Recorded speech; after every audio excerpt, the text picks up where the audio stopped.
Thank you for joining everybody. Here is your host, Corine Helton.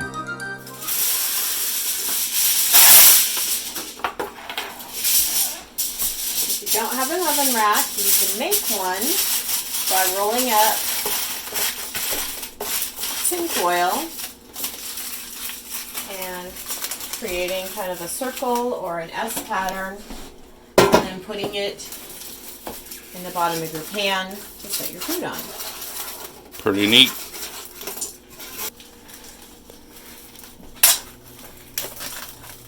We have a turkey breast. It's just a 4.5 pound turkey breast. So it's 2 split breasts, so I'll put them both in. They have the bone and the skin. You want the bone. The skin is good for you.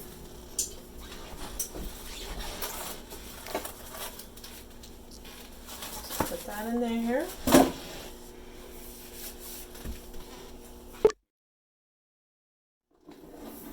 So now I'm going to drizzle some olive oil. Just however much. If you want butter, you can use melted butter. Olive oil works really well. Just adds some flavor and helps that skin to brown. I have some oregano and basil in here, about a half a teaspoon, 3/4 teaspoon of each. I'll just sprinkle that on top.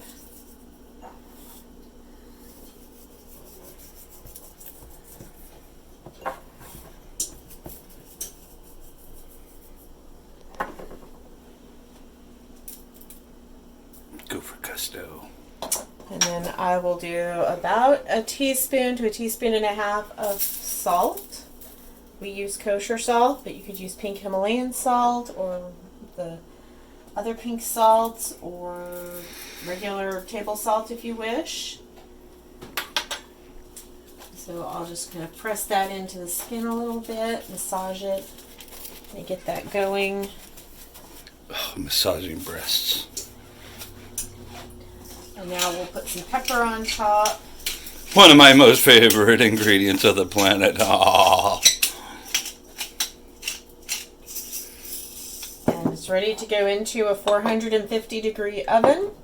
What I'll do is when the oven is preheated, I'll put this in the oven covered, drop the temperature down to 350 for about 45 minutes to an hour. Now we're into a preheated oven at 450. It's covered, and I will immediately turn down the temperature to 350.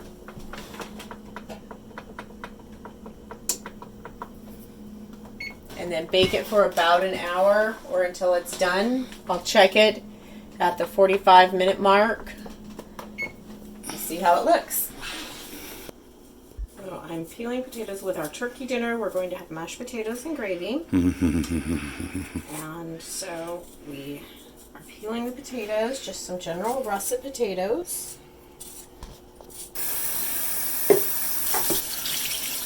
You're just giving the potatoes a quick rinse. I'm just cutting off any yucky black spots that I don't want to eat. Any bruises or any odd spots, and then just cutting them, well, about quarters, give or take.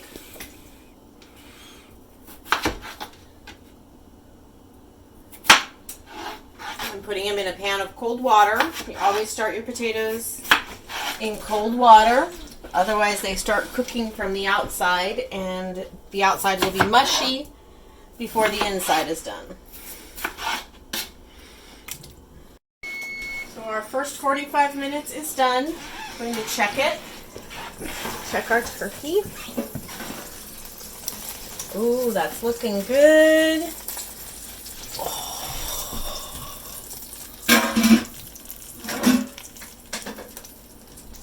Take the lid off now and let that continue to roast for another 15 minutes or so.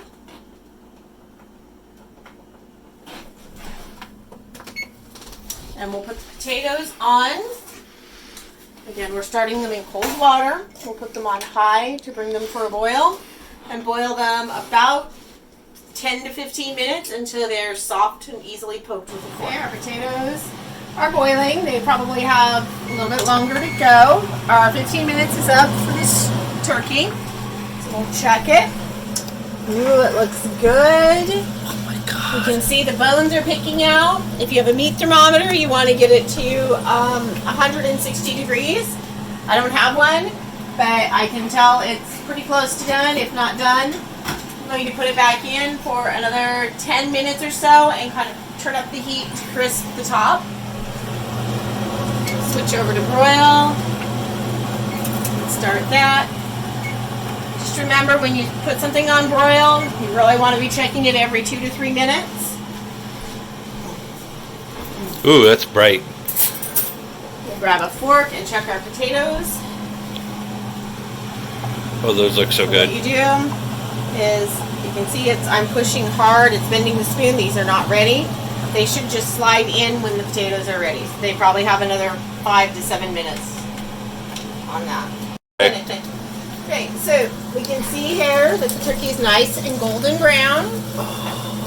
So we can pull it out. You hear that, folks?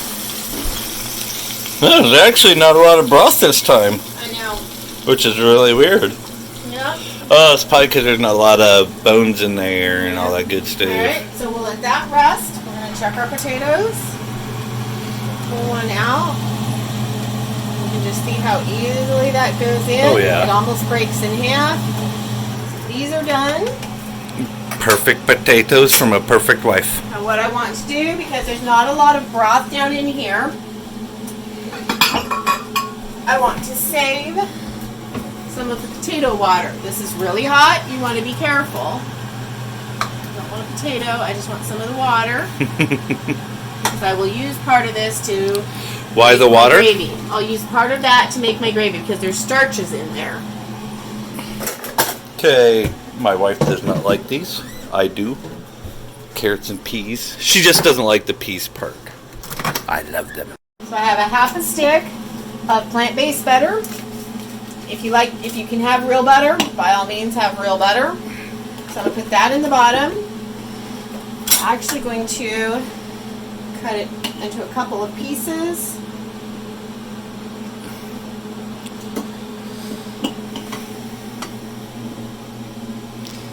What kind of butter is that? It's just Country Crock plant-based butter. They have a few different ones. It's less expensive than my Earth Balance brand that I normally use. I'm going to put a little bit of soy milk in the bottom. I like the Trader Joe's organic. It's non-GMO and it's reasonably priced. We've been eating that for years. So now we've reserved a little bit of the potato water already. We're going to drain the potatoes. Oh, look at that steam. Yummy. Give them a shake, but you want a little bit of water left in and gently pour them in. I do this, put the butter on the bottom so it starts melting a little bit, especially since my butter is frozen.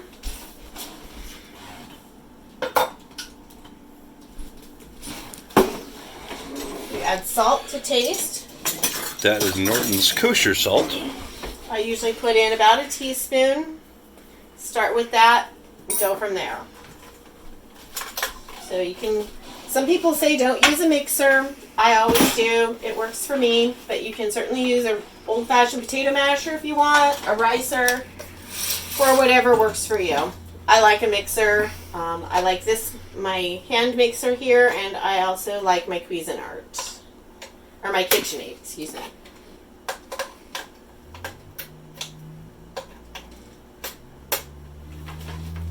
Just push it in, turn it on lightly, and start working from the bottom up.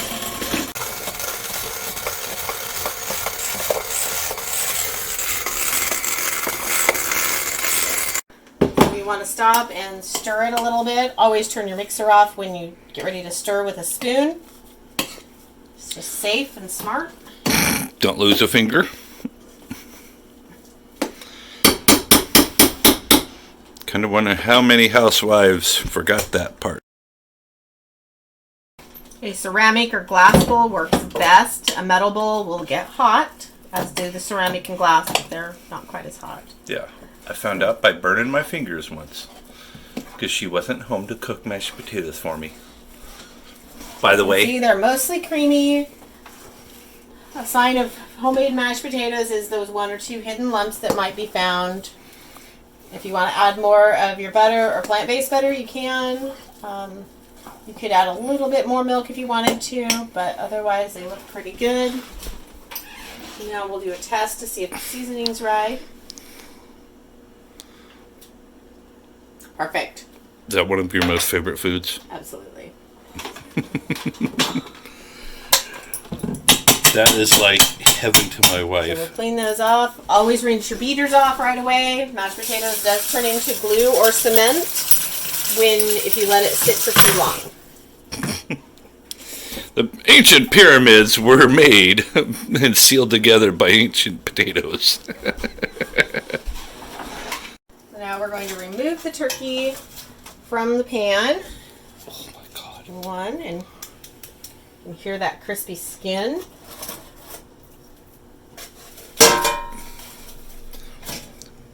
Do you see Robin Hood go that way? I think he went that way. And remember, don't throw this away. This turkey skin has a lot of good nutrients for you. That would be blasphemy. So your Can you reuse those? I wouldn't. I would just Recycle throw them? them away or recycle them. You want to make sure they're cooled, whatever you do. So now we have some turkey juices down in here. And goodie bits, Yeah. as she calls it. So what we'll do is we'll put a little bit of this potato water in, not a ton. But the idea is that we're going to get all that good stuff off the bottom of the pan. Because all that stuff's good.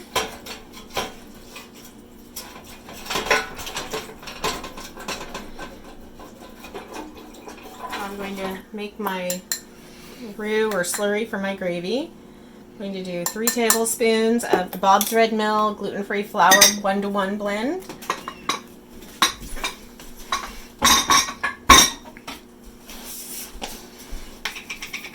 And I'm going to add about a half a tablespoon of cornstarch.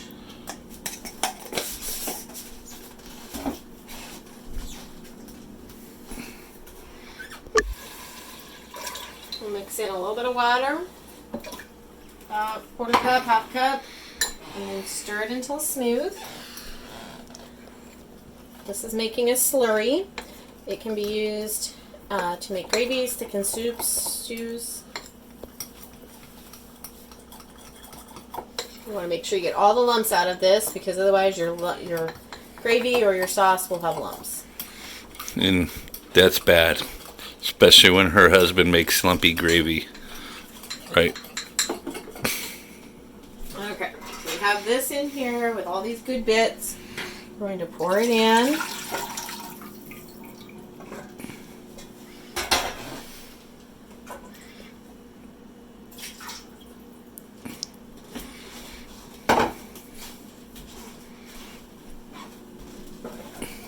And no point in wasting all this good yummy stuff in here. And again, the potato water will have a little bit of starches in it, a little bit of thickeners. Sure, don't let your husband lick the bowl.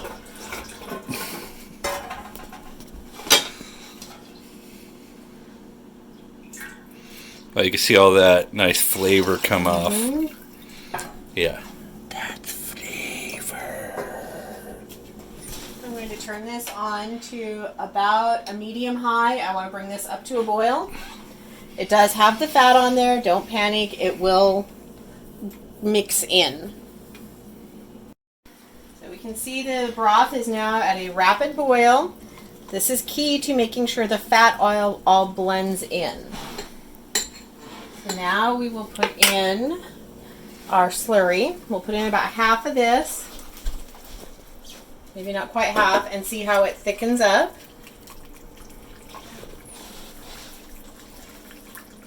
You can see how it's already thickening up.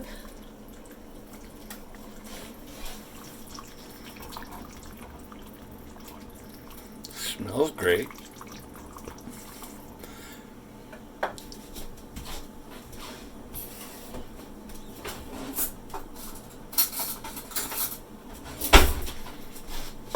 So you can see it's slowly thickening. We'll probably add a little bit more.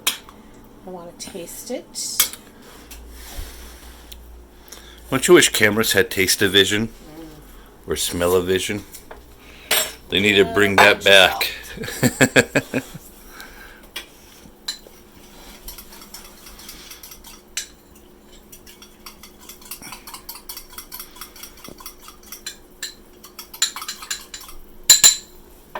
Again, it's back up at a good rapid boil. I can feel that it's thickened. Just want to add a little bit more.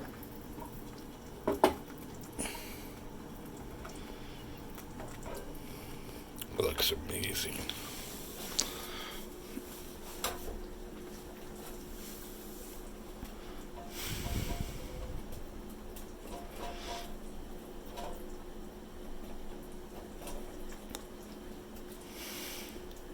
So, how do you feel about gravy? It is done. Is it a heavenly product? Pretty close. Bubbly goodness. We'll set this to the side.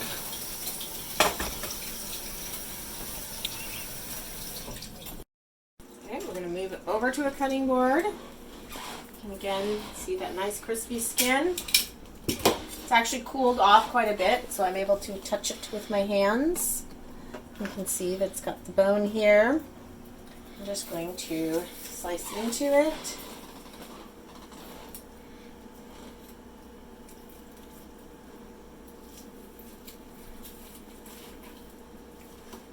Carving knives? I like them. I like this knife. It does what I need it to do. It doesn't have to be pretty. We're not after Martha Stewart.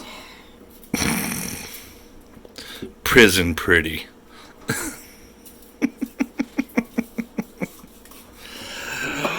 My God. This is a great way to get kind of a turkey dinner mid-year without having to buy a whole turkey and then dealing with all of that.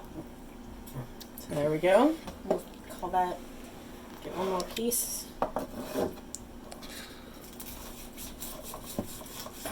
And the rest she will save for stock. Right? The bones I'll save for stock, yes. The Yeah, rest of baby. this will go in for soup, it'll go in for sandwiches, all of that. What else can you do with leftover turkey? Eat it. Well, besides just eat it, I mean, what can you do? Like turkey a la king, Whatever turkey you want. sandwiches. If you Google what to do with leftover turkey, you will get thousands of recipes.